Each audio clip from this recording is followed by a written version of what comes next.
Of all of the characters in Final Fantasy VII Remake, I feel like the one who's the biggest wild card at this point is Cid Highwind, because we've seen him acting odd, not Cid-like, in the previous game in Rebirth, like as far as like how he was like very forthcoming with Aerith, and you know, he just desperately wanted to help her, and you know, we have conclusions on why that may be, we have ideas on why that may be, but is there something more going on with Cid Highwind? So we're going to get into it a little bit today, my theory on what may be in store for Cid Highwind in Remake Part 3. Now, of course, take this with a grain of salt, it's just a theory, it's just one person's idea, whatever they wind up doing, I'm on board for it, but here is something to keep in mind with Cid.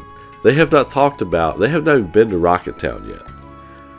We have not talked about his time with the space program. We have not gotten into anything yet. Final Fantasy VII, the original, like when everything goes down at the Northern Crater, everybody's fleeing, running for their lives, all that kind of thing, and then the dust settles and Tifa and Barrett are just captured. Well, how did that happen? You know, like, did they just go willingly? Was there a fight? Did something else go down? I mean, what happened? Remake Part 3 could address this kind of slight gap in the story there. And here's a way I think that they could go down. At the end of Rebirth, when they're going north, they're like, okay, we're going to go north. We're going to fly north. What if their first stop is Rocket Town? That would be north of where they're at. So they're not going necessarily to the Northern Crater yet, but going north, they could be making a stop in Rocket Town. Stopping in Rocket Town, you could start to see the first like bits of cracks in Cid's armor, in his facade. Maybe he's trying to get him back in Shinra's good graces. This could be where you hear about the whole space program. You haven't heard anything about this yet.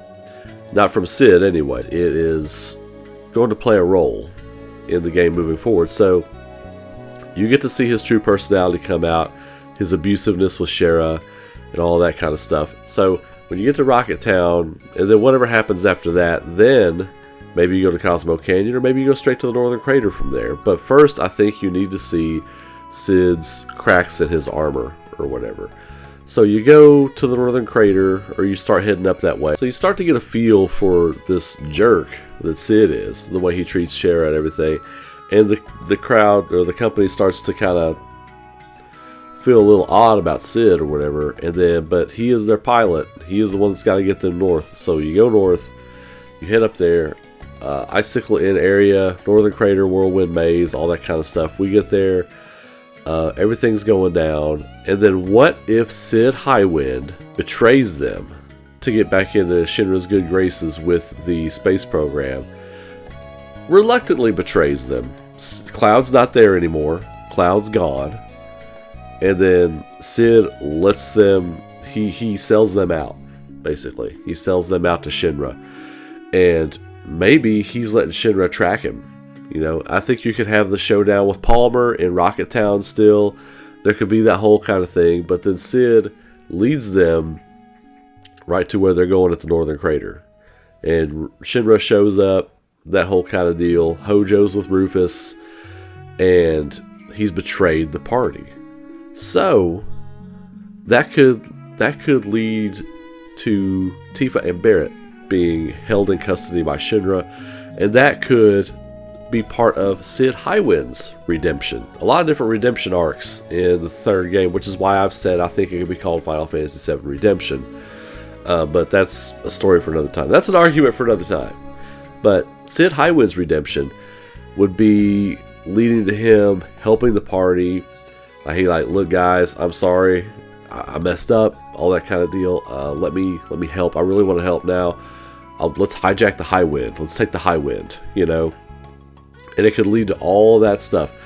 Another thing with Cid to remember is he's supposed to be morally ambiguous. He's supposed to be a guy that you always kind of look at half-cocked, like, well, what's this guy up to?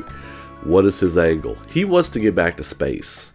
He wants more than anything to go to space. He was supposed to be that guy. He is the ace pilot. He is the guy. he was supposed to be famous. He's supposed to be world famous. Shinra, he feels like, stabbed him in the back. He wants to get back in with the company. What better way to do that than, and we know that Cloud and company are wanted. They are wanted fugitives. So this goes back to Cid Highwind and his overly gracious approach to Aerith. Now we know he knew Ifalna and Aerith's mother and probably had some idea of who she was, but I love the way they made it feel like disingenuous, like to the player. Like everybody else, like, oh, this guy's really nice, like the characters in the game, but to the player who understood the OG game, they're like me, like you, like everybody else, like, man, this isn't Cid. There's something. It's so off from who Cid is that there is something going on here. This is some kind of narrative ploy to draw you in. So one of the things I really love that they've done with the Rebirth game and the Remake saga in general is this change to Cid, like the way he comes off when you first meet him. He feels like Cid to the rest of the party, but to Aerith he feels overly generous. And maybe that is genuine for him. But I feel like there's a betrayal coming. I feel like Cid is going to sell the party out. And then, after you get the party back, there's going to be trust issues with Cid. And it's going to be him proving himself. Which would lead to... I've been talking about, with you all in streams, and even on some videos and stuff, how I feel like they should do Cloud's live stream redemption thing, right?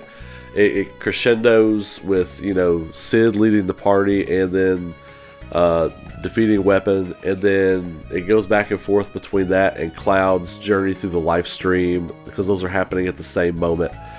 And then it crescendos with Cloud being victorious, and then Cid's led party against Weapon being victorious.